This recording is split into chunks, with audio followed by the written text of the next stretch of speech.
footstep tu betul-betul dekat luar, dekat tempat jalan, dekat luar bilik. Tengok balik playback and then there is something wrong.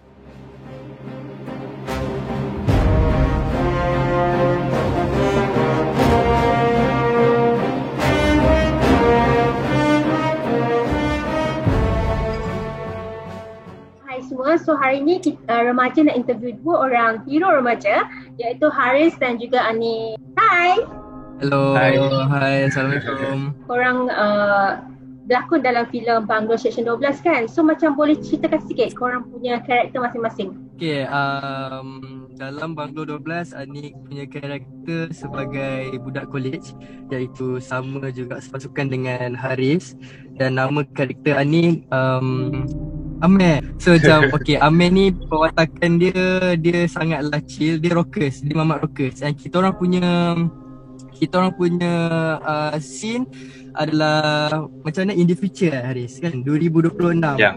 So kita orang di setiap watak ni berlainan karakter, iaitu berlainan fashion, berlainan style. So Anik punya karakter, Anik lebih kepada rockers.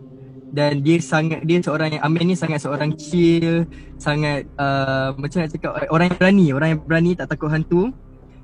And dia adalah seorang cameraman, Ada 6 orang group student, and orang ada buat YouTube paranormal activities, and one day orang decide untuk pergi ke Banglo ni dan shoot YouTube videos untuk paranormal activities. Okay, so Haris memainkan sebagai watak Fazli, iaitu ketua kumpulan group tu. Dan Fazli ni more tu macam arahkan orang, okay, kau buat ni, kau pula buat ni, kau buat ni. Faham tak? Sebab dia ketua kumpulan. And Fazli ni pula dia lebih kurang macam manly, and dia tak takut hantu, and dia macam bila nampak hantu dia macam kau asal. Macam tu lah. lain lah. Macam mana pula perasaan korang macam berlakon dalam filem seram ni? Anik pengalaman berlakon dalam filem horror, filem ni sangat luar biasa lah. Sebab ini first time Anik berlakon dalam filem, which is something new for me. And orang nak cakap filem punya scope lagi besar daripada drama. Lagi-lagi cerita hantu pula tu bukan cerita hantu komedi, bukan cerita hantu, ni cerita hantu real lah kan. So macam apa yang berbeza dengan drama ialah skop filem ni, prop dia sangatlah besar, sangatlah lagi wow daripada drama lah. Apa ni orang cakap bila kita tengok filem, dia ada banyak shot tau. Dia ada banyak shot. Dia, kalau macam drama dia ada 2 shot saja, macam close up dengan wide. Kalau macam filem, di setiap orang tu ada close up dia, half close up dan juga wide shot. So macam bila satu scene tu lagi lama daripada shoot drama. Macam satu scene tu boleh katakan sejam 2 jam je kan? Lagi-lagi kalau like scene yang long shot, sebab filem ni banyak scene yang long shot tau, yang satu scene tapi panjang. So nak rehearse tu lama dan nak take tu lama. Ada tak macam research baca novel daripada Hasrudi Jawawi tu ke? Anik banyak baca skrip saja. Tapi tahulah cerita dia macam mana. Just tengok dia punya ni lah apa, dia punya apa yang sinopsis. Tengok sinopsis dia dan baca skrip, banyakkan baca Anik punya karakter sendiri. Novel tu Haris ada baca. Actually Banglo Section 12 yang filem ni lain sikit daripada novel yang dikeluarkan. Kenapa? Sebab Banglo Section 12 yang di dalam novel adalah melibatkan polis. Tapi apabila kita nak melibatkan polis, diorang tak bagi. So kita terpaksa bertukar sikit jalan cerita dia. Kenapa orang kita tengok filem ni? Sebab filem ni dilakukan oleh Anik. Itu korang kena tengok sebab Anik ada dalam tu. And lagi satu, cerita ni cerita hantu dan ramai juga suka cerita hantu. And cerita ni banyak artis-artis baru. So marilah kita support artis-artis baru, anak-anak muda yang nak berkejaya dalam bidang lakonan. So marilah support kita orang, and hopefully cerita ni dapat bagi impact yang baik terhadap industri, terhadap semua orang, dan juga dapat memberi pengajaran. Sangat menarik lah bagi Anik. Kalau korang tengok mesti korang suka. Kenapa Banglo Section 12 ni lain daripada lain adalah jalan cerita dia bukan linear. Dia melibatkan banyak flashback and banyak plot twist yang melibatkan current dengan flashback punya part. So dia bukan linear. So jalan cerita dia agak pening tapi interesting. So macam mana bekerja dengan Intan Diana? Bukan as lakon tapi juga penerbit dalam filem ni. Intan Diana punya Intan Diana ni sangat baik. berlakon dengan dia sangatlah senang untuk bekerjasama sebab dia banyak bagi tunjuk ajar dan juga dia banyak bagi guide lah, tunjuk ajar. So for me semua baik time shoot. Haris rasa bekerja dengan dia memang best sebab I think sebab Intan Lidiana pun datang dari barisan pelakon. So dia faham bila pelakon tu tak perform kenapa, dia faham bila pelakon tu salah dialog kenapa, faham tak? So bila bekerja dengan dia, dia faham pelakon. So bila Haris bekerja dengan dia, dia rasa best lah sebab ini filem and first film, so rasa komentar tu ada and dia pun ada bagi tips sikit-sikit lah. Macam bila jumpa Haris dekat set kan, so macam ada tak rasa macam macam dekat dalam Hero dulu? Adalah, dia dah rasa lah dia punya kelang kabut tu. Tapi memang ada Haris lah yang bagi, yang boost Anik punya semangat untuk berlakon. Sebab ada member dalam, yelah shoot filem kot, gila apa kan. Dah lah first time nak biasakan diri dengan situation environment yang berlainan dengan drama ni memang sangat ambil masa. Tiba-tiba ada pula member kan. So macam senang untuk bekerja sebab lebih rasa macam chill dan sangat relax. Kalau bagi Haris dapat tahu dulu yang Haris berlakon Banglo Section 12 ni sebelum Anik. So time Haris dapat tahu yang Anik berlakon juga dalam filem Banglo Section 12 ni, rasa macam lagi semangat lah nak berlakon sebab ada Anik. Faham tak? Siapa je tak nak berlakon dengan Anik Suhair?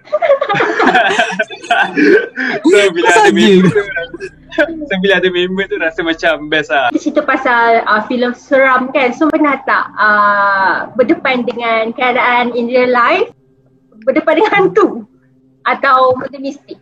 Baru-baru ni je betul sebab Anik kuarantin seorang diri dekat rumah lagi satu tau. So Anik kena kuarantin sebab ada seorang dekat set filem positif. So macam Anik kena kuarantin lah seorang diri dekat rumah lagi satu. And Anik duduk situ dah seminggu lebih. So daripada awal Anik duduk tak ada apa-apa tau. Tapi bila ujung-ujung tu time Anik nak balik, dia buat surprise. Wow. Anik tidur Anik tidur dalam bilik. Lepas tu time tu dalam around pukul 3 pagi macam tu, Anik dengar ada footstep. Tapi I know je lah, ingatkan footstep daripada atas kan. Tapi bila fikir logik balik, pukul 3 ada ke orang berjaga kan? Sebab time tu weekdays kan. So macam kita apa I know.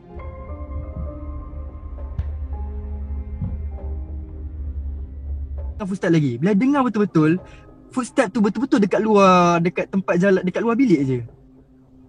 So macam weh, ini real doh.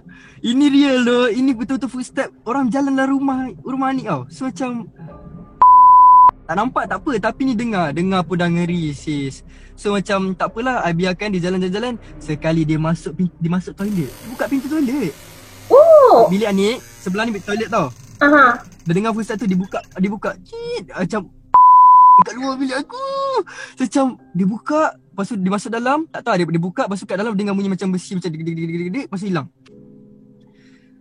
Kak, I tell you kak, the whole night buka lampu kat tidur. Okay. Time tu pula phone nak mati, charger dekat luar, tak berani nak keluar ambil kat luar kan. So macam esok tu terus gelap balik. Tak cakap banyak, pack, mampus lah, negatif ke positif ke terus balik rumah. Time tu kat rumah and then Haris naik tangga. Lepas tu Haris nak masuk bilik, time tu bilik gelap. Time tu malam like 1am time tu, Haris dah lapar kan, so turun makan lah.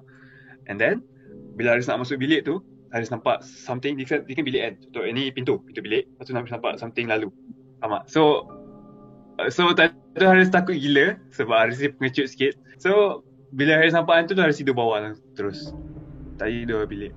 Dengar cerita macam ada mistik sikit bila yang pergi korang pergi Ricky tempat kan? Boleh cerita tak? Actually sebelum kita orang shoot, kita orang ada kelas lakonan bersama Abang Zaid Azharizin. Okay, Abang Zaid Azharizin ajak kita orang untuk pergi Ricky ke tempat banglo tu. Time tu bukan semua cast ada certain few je cast yang belajar berlakon. Lepas tu and then time kita orang pergi tu, at first kita orang rasa macam seram sejuk lah sebab time tu ada berapa orang je, tak ada kru langsung. Macam biasa kita orang rekod tempat tu, nak bagi feel macam mana tempat tu, faham tak? And then bila kita orang dah habis Ricky tu, kita orang balik. Lepas kita orang balik tu, kita orang rekod, kita orang tengok balik playback. and then there's something wrong. One of us yang dia punya baju berlainan colour time kita record tu, and ekspresi muka pun berubah. Maybe sebab phone dia punya colour exposure dia lain or something lah, macam tu lah. Tapi we're not sure why macam tu. So agak seram situ lah. Pergi rumah hantu tu, banglo tu, memang bulu roma meremang. Haris ingat time kita orang pergi Riki tu, kita orang pergi ke bahagian dapur, which is paling belakang sekali. Ini banglo, belakang tu dapur. Time kita orang pergi dapur tu, kelawar. Ada banyak kelawar keluar. Lepas kita orang jerit kita orang jerit And then lepas kelawar keluar tu, kita orang pusing balik, tak ada dah, hilang. Even though tempat tu macam terkurung.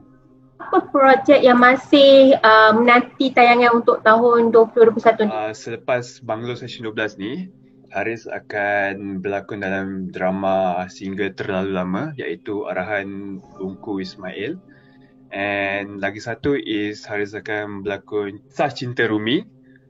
And dalam Kisah Cinta Rumi, Haris akan berlakon 2 drama ni. And dalam bulan 3 pun ada drama, tapi Haris tak pasti tajuk apa. Filem Section 12 kita tak tahu lagi TX, tapi apa yang Anik dah shoot hari tu iaitu cerita Tak Sempurna Mencintaimu, drama Serat Akasia TV3.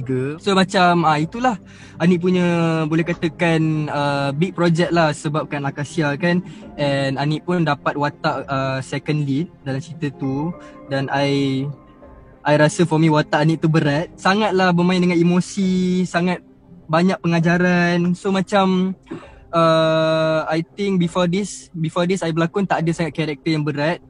Tapi Tak Sempurna Mencintaimu ni karakter Anik berat, dan juga banyak scene-scene Anik yang Anik tak pernah buat sebelum ni dekat set lain. Contohnya mengamuk, menangis, Kak Ria menangis kan. Lepas tu macam menangis lah sebab ada kematian apa semua, mengamuk sebab bercelaru. Banyak yang kacau di kepala. Untuk korang berdua sebab sudi luangkan masa dengan remaja petang ni. So harap korang stay safe dekat masa PKP ni, and jaga diri. Bye. Thank you Kak. Bye bye. Bye. Bye. Salam.